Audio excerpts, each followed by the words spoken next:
আপনি এতদিন আমার সাথে টাইম পাস করছেন? বাহ, আশা করিনি আপনি আমাকে ঠকাবেন। কি আশা করছিলেন? আমি ভাবছিলাম সারা জীবন আপনি আমার সাথে থাকবেন।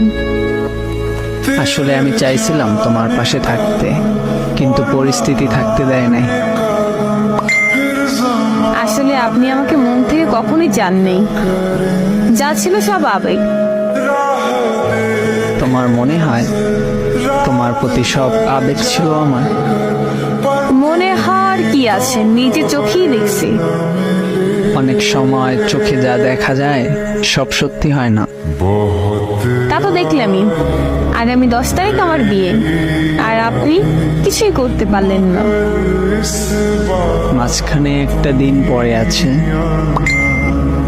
জি।